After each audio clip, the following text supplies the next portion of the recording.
Hi, everybody. I'm going to give it a second, of course. It's not quite 12 yet. But y'all know I like to be punctual with you because I know it's Monday. Got a lot going on. It's the start of the week. Hi, welcome. It's Money Monday. How are you guys doing? Well, I'll get started. Welcome to Money Monday. It's another round with your wealth best friend, me, Jayla Eaton. Last week we had a wonderful conversation about student loans, and I thank y'all because that was actually spurred by a question. This week we're talking about ownership, which is also another question that somebody had. So I'm excited about the conversation that we're about to have about ownership. I do want to take a minute to remind you guys to vote, which actually goes into our conversation about ownership. Because did you know that when this nation started, the founding fathers actually only gave the right to vote to property owners? At that point, that was like 6% of the people in the nation. And of course, it was only white males.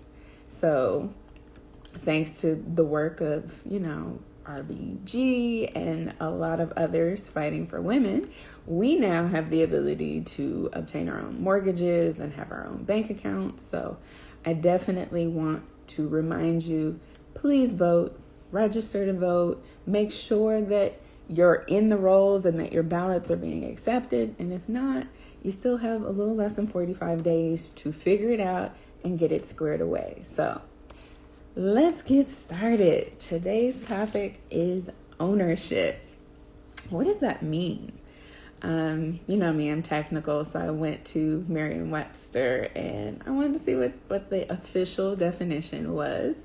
And she had three options. It was the state, relation, or fact of being an owner, a group or organization of owners, or the state or fact of owning something. Now, for me and everybody else seeking to build wealth, I feel like your definition needs to go a little further and a little deeper. To me, ownership means that you hold or you possess something that's free of loans, encumbrances, or limitations, like other than, statutory laws. And owning something debt-free is the key because we're shooting for absolute ownership. We want something that we can pass down for generations. And the only thing that you can truly pass down and not have to worry about your family being subject to losing it is if they own it and they don't have to worry about anybody else looking over their shoulders. So I asked in a post, what do you own currently without a loan? And it's okay if that's nothing right now.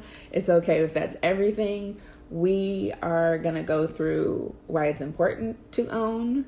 We're going to talk about how to own something and where to even start.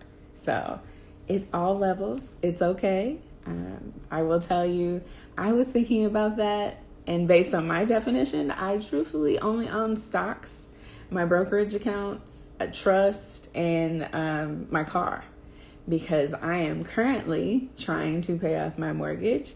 And that's why I'm thinking about ownership in the context of not having a loan, I feel will help you in the long run. Because instead of being comfortable, I own this place despite having this mortgage that I have to make, it's, okay, I don't own this place right now, but I've got to do what I can to own it as fast as possible. And I have a post about this where I say every loan that you take, you need to be setting your own payment plan. Sure, we want the best rates from the banks, maybe the lowest payments, but that doesn't mean that you can't hold yourself to a higher standard.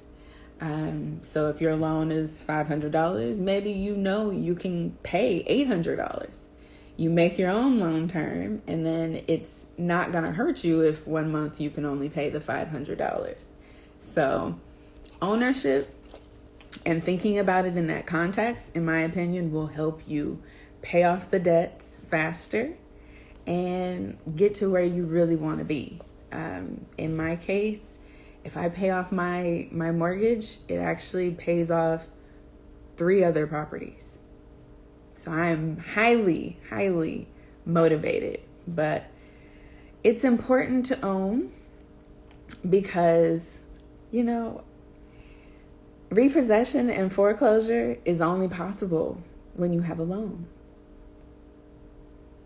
I mean, there are several multimillionaires out there that have obtained something from their parents or grandparents or somebody else that they didn't know that they never have to worry about because they own it outright or the trust owns it outright. It's less of a risk. I mean, with property, at least you still have to worry about property taxes, but believe me, even those are much lower if it's something that's been owned for generation. So what can you own? I told you what I own. You feel free to drop in the chat what you own or what you want to own in the future. But I came up with, you can own your investments, you can own stocks and bonds as long as you're not trading on a margin. If you hear margin, just know that means debt. You can own your business. I forgot I own my businesses, multiple. You can own houses, you can own cars, jewelry, land, collections and collectibles, house shoes, artwork. You can own trusts, you can own boats, trademarks, copyrights. Really think about all the things that you own and all the things that you want to own, and then make a plan to get them. Because once you believe in yourself and you charted out your path to getting them, you'll get there. You truly will. So this week, I challenge you to start thinking about the things that you want. If it's a home, figure out the down payment that you need, figure out the mortgage payment that you're willing to take on. And the wealth tip for today is actually, when you go into wanting to own something, make sure that you're not relying on one source of income to pay for that item. And what that means is, when I decided to get a mortgage, I knew I could either pay for this house via me working, but I could also pay for it for a few months or even a year or so with my savings, so I can give myself a loan. And I also knew that I could move out of my house and have a tenant pay my mortgage.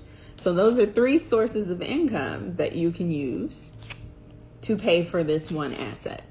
And a lot of times I think we go into the decisions to buy houses and cars based on one sole source of income. Oh, I have enough money because I make enough money monthly through my job. Jobs change. COVID has been devastating for some people, and the best way to combat that and make sure that you planned for every risk that could potentially happen is to think about, what are my other options? So I won't go into buying another house unless I know the mortgage that I get, I can at least get that in rent. Just something to think about. But thank you guys for coming to Money Mondays. I will be here next Monday at 12, same time, same place. I'm actually going to do a blog post about ownership. So on my website, On My Own Financial. If you need me, I will be around answering questions for the rest of the day. And, have a great Money Monday. Bye, guys. Thanks for coming.